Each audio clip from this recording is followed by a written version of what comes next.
David Lee Roth is an American rock singer. Known for his wild and energetic stage persona, he was the lead vocalist of the hard rock band Van Halen for 3 stints, from 1974 to 1985, during 1996, and from 2006 to when they disbanded in 2020. He has also had a successful solo career, releasing numerous RIAA-certified gold and platinum albums. After more than 2 decades apart, Roth rejoined Van Halen in 2006 for a North American tour that became the highest grossing in the band's history, and one of the highest grossing of that year. In 2012, Roth and Van Halen released the comeback album A Different Kind of Truth. In 2007, he was inducted into the Rock and Roll Hall of Fame as a member of Van Halen. Roth was born in Bloomington, Indiana, to an ophthalmologist, Nathan Lee Roth, and a teacher, Sybil Roth. He has 2 sisters, one of whom is Lisa Roth, creator of the Rockabye Baby lullaby music series. The family is of Jewish heritage. From an early age, Roth had an interest in art, especially film and radio. He said his first music idol was Al Jolson. Roth spent much of his youth in Newcastle, Indiana. In a 2019 interview with Q95's Stuck and Gunner, he explained, "My grandparents moved to Newcastle in 1913. It's in the sense of humor, the get it done and how we do get it done approach work ethic of Van Halen, frankly. It's a Midwest approach, not some flaky Hollywood horse manure." The Roths also briefly lived in Swampscott, Massachusetts. In his teens, the family relocated to Pasadena, California. David attended the Webb Schools in Claremont, California, and John Muir High School in Pasadena. Roth's parents arranged for him to receive treatment with a psychiatrist for 3 years because he was prone to daily bouts of hyperactivity, dubbed monkey time. Roth also attended a horse ranch for troubled teens to build a sense of responsibility. While attending Pasadena City College, he met the Van Halen brothers, Eddie and Alex. During this period, Roth worked as a hospital orderly. In his late teens, Roth was singing solo, as well as with an R&B-influenced rock band named the Red Ball Jets. Roth says the name was in reference to the red dye used in food at that time, including red candy balls, which would exacerbate his hyperactivity and lead to monkey hour at the family home. Red Ball Jets was also the name of a brand of sneakers popular from 1951 to 1971. Another Los Angeles band, Mammoth, featuring Alex Van Halen on drums and Eddie Van Halen singing and playing lead guitar, occasionally rented the Red Ball Jets PA system for $10/night. After a couple of failed auditions, Roth joined Mammoth as lead singer. In 1974, Mammoth officially changed its name to Van Halen. According to Roth, this was his brainchild. He felt it was a moniker that offered long-term identity, aesthetic, and marketing advantages, like Santana. Performing original and cover songs, Van Halen eventually gained success in the Pasadena, West Hollywood, and Los Angeles areas, becoming a regular feature on Sunset Strip clubs,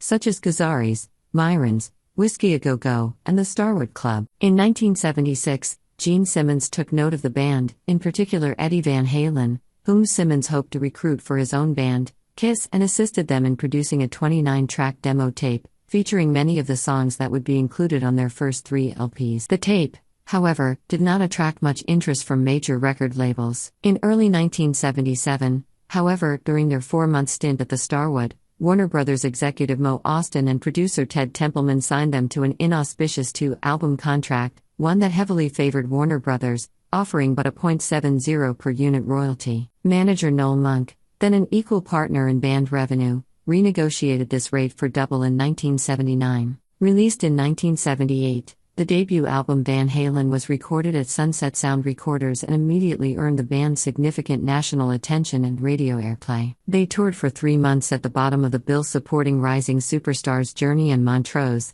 then another 9 months opening for heavy metal icons Black Sabbath. The album reached number 19 on the Billboard 200 and eventually sold more than 12 million copies by 2014, certified diamond by the RIAA. Van Halen recorded 4 more platinum-selling albums over the next 5 years, often within 12 to 14 days and immediately returning to the road to tour. Roth is often credited with promoting Van Halen's image, described by David Fricke in Rolling Stone as a non-stop booze and babes party train. Yet despite this wildman image, Roth was key to the band's success not just as a high-kicking, tight-pantsed, Capezio-wearing singer and lyricist, but as the de facto chairman of the board in band decisions of business, marketing and publicity, according to Monk. Roth's sexy, macho but poetic, often jovial lyrics worked in perfect harmony with the hard rock guitar sounds composed by Eddie Van Halen, a sound style that helped the band rise to the top of the Billboard pop chart in 1984, with their quintessential album 1984, their first and only #1 LP. Looking back at Roth's tenure, Fricke dubbed Van Halen as the monster rock action squad that ruled the charts and the airwaves for 7 years. "I remember hearing about this new band, Van Halen with David Lee Roth," recalled Aerosmith frontman Steven Tyler. "Who does this fucking guy think he is? He's standing in my limelight. I'd fucked myself up royally." Despite the band's 7-year financial and artistic success, a creative rift developed between Roth and Eddie Van Halen early on. Roth was interested in popularity via original or even cover songs about partying, dancing, women and sex, along the lines of Aerosmith, AC/DC or even disco, while Eddie wanted darker, deeper tunes in minor keys, like those on their 4th LP Fair Warning. They had been artistic foils on the first 3 albums, but their 5th LP, Diver Down, saw a disgruntled Edward sacrificing his original synthesizer and guitar riffs to 5 cover songs, 3 of which became singles: Dancing in the Street, Where Have All the Good Times Gone, and Oh, Pretty Woman. In 1983, Eddie designed and constructed a state-of-the-art recording studio in his home with the band's recording engineer, Don Landy. This led to creative conflict, as it allowed Ed to dominate the recording process without as much input from Roth. Furthermore, he began to experiment in an almost new wave direction with keyboards and synthesizers, while Roth preferred guitar-heavy hard rock. Their 6th and final album together until 2006, 1984, was a critical and commercial success and continued the band's move toward mainstream pop music. In early 1985, while still a member of Van Halen, Roth released Crazy from the Heat, an eclectic solo EP of offbeat pop standards. Some months before Roth's departure, Noel Monk, their manager of 7 years, was fired suddenly by the Van Halen brothers. He speculated that Roth was testing the waters for a potential separate, solo career. According to Monk, Roth formally parted ways with his Van Halen bandmates in August 1985, although an urban legend persists that it was April 1st, April Fool's Day,